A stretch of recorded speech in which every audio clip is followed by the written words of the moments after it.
सरकार बोलती है बेटी बचाओ, क्यों बेटी बचाओ? पेट में ही आजकल मार देंगे। देखिए देखिए, जो नारी समाज ने आपको जीवन दिया, जो युवा ने आपको उस कुर्सी के लायक बनाया, उसे प्रताड़ित करने के लिए आप तनिक से डर नहीं कर रहे हैं। बताइए इससे भी ज्यादा नीच काम क्या हो सकता है? हाँ, झारखंड सरकार आप एक अलग नारा देगी, बेटी बचाओ और जीवन भर रुलाओ, बेटी बचाओ और जीवन भर रुलाओ। झारखंड की कुछ ऐसी चीजों को हम आपके सामने दिखाएंगे जो कि यहाँ की राजनीतिक व्यवस्था और प्रशासनिक व्यवस्था पे घिन आने लगेगी। अगर आप झारखंड में जन्म लिए हैं तो आपको अपने आप में शर्म महसूस होगी कि किस तरह से यहाँ नारियों का सम्मान किया जाता है। बड़े ही राजनीतिक नेता वोट लेने के समय ये बोलते हैं कि नारी हमारे समाज और हमारे देश की इज्जत है। कैसे हमारे यहाँ, हमारे झारखंड यहाँ की नारियों को कैसे शोषित किया जाता है, देखिए इस वीडियो में। और यही सरकार कहती है वोट लेने के समय कि युवा हमारे देश के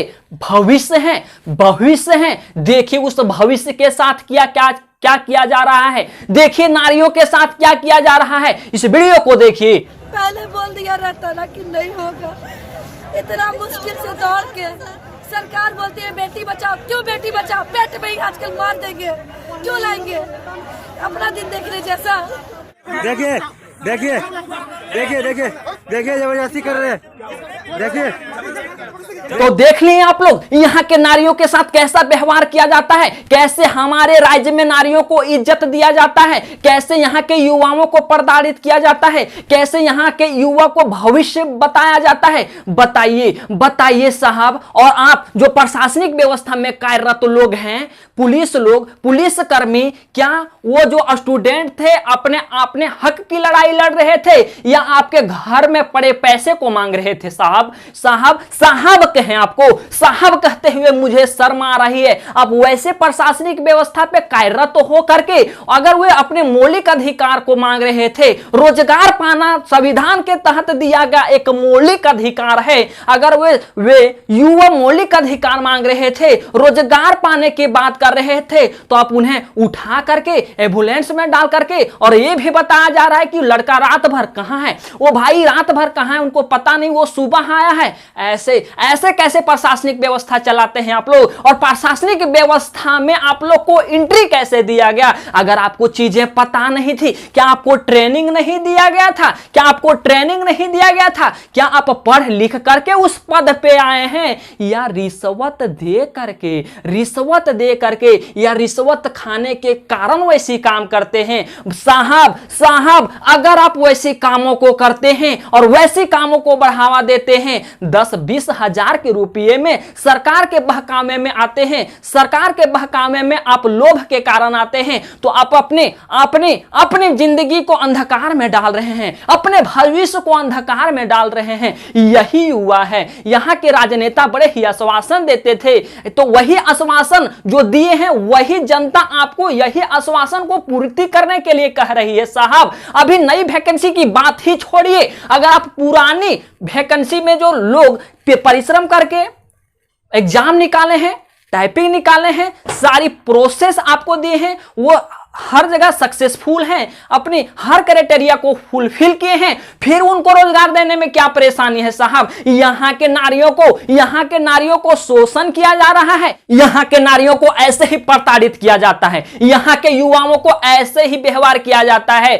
जो कि मौलिक अधिकार है। मौलिक अधिकार अगर उनको अपनी मौलिक अधिकार उनके हाथों में मौलिक अधिकार नहीं रहने दीजिएगा तो ऐसे कैसे प्रशासनिक व्यवस्था को चलाइएगा? ऐसे कैसे राजनीतिक व्यवस्था को चलाइएगा? राजनीतिक व्यवस्था में तो इधर उधर होती है, लेकिन आप तो बाबू प्रशासनिक व्यवस्था में थे ना। प्रशासनिक व्यवस्था में होते हुए किसी की मौलिक अधिकार पे हस्तक्षेप करना, मौलिक अधिकार को अपने हाथों में लेना, यह मौलिक अधिकार का हनन ही तो हो रहा था। प्रशासनिक व्यवस्था में क्या ट्रेनिंग वगैरह नहीं दिया गया था और आपको भेज दिया गया था क्या? अरे शर्म कीजिए, अगर 2-4 रुपये में अगर बिकने वाले लोग हैं आप लोग, तो प्रशासनिक व्यवस्था में किस बात की सेवा देने के लिए आए हैं? किस बात के लिए सेवा देने के लिए आए हैं? शर्म कीजिए। कुछ अधिकारी साहब, कुछ जो अधिकारी हैं उनका पेमेंट रोक के देखिए आप। अगर उनका पेमेंट रोक देते हैं, 1 महीना के लिए पेमेंट रोक के देखिए, अगर जिस तरह से मछली पानी के बिना तड़पती है, अगर आपके अधिकारी उस तरह से बिना पेमेंट के लिए नहीं तड़पी तो इस युवा को बताइएगा, इस युवा यही बताइए, इस युवा 4 साल से ऐसे ही तड़प रही है, जिनके पास खाना रखा हुआ है, सिर्फ खाने आप नहीं दे रहे हैं, भूखा आदमी को खाना सामने रख दिए हैं, भूखा आदमी के सामने खाना रख दिए हैं और उस आदमी को खाने नहीं दे रहे हैं, वो आदमी किस तरह से तड़पेगा। प्यासे आदमी को आप पानी नहीं दे रहे हैं, वो आदमी किस तरह से तड़पेगा।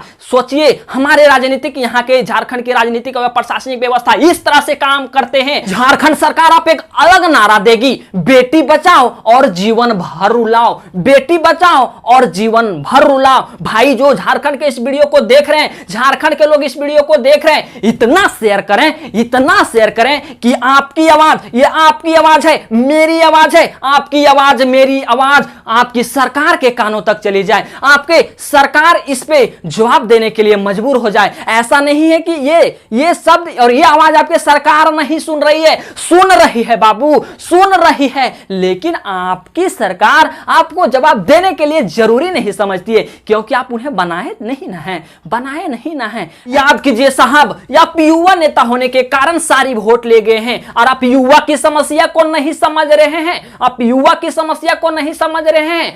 अगर कोई भी युवा आपको उस कुर्सी के लायक बना सकती है तो यही युवा है साहब, यही युवा है। उस कुर्सी की पांव भी तोड़ने की औकात रखती है, उसी कुर्सी की पांव तोड़ने की औकात यही युवा रखती है साहब, यही युवा रखती है। और जितने भी विद्यार्थी हैं, आप लोग को न्याय मिलेगा, न्याय मिलेगा भाई, न्याय मिलेगा, जरूर न्याय मिलेगा। इतिहास गवाह है कि जब शिक्षित समाज जागा है तो उनको कोई रोक नहीं पाया है, कोई दबा नहीं पाया है। आप लोग को भी न्याय मिलेगा। आप लोग उचित लड़ाई लड़ रहे हैं, आप लोग उचित लड़ाई लड़ रहे हैं और आप लोग को कोई रोक नहीं सकता। तो ये सरकार क्या है, ये प्रशासन क्या है, आपको कोई रोक नहीं सकता। आप उचित न्याय लड़ रहे हैं, अपनी हक की लड़ाई लड़ रहे हैं, अपने मौलिक अधिकार को पाने के लिए लड़ रहे हैं। आप लोग कुछ गलत नहीं कर रहे हैं और आप लोग को न्याय मिलेगा।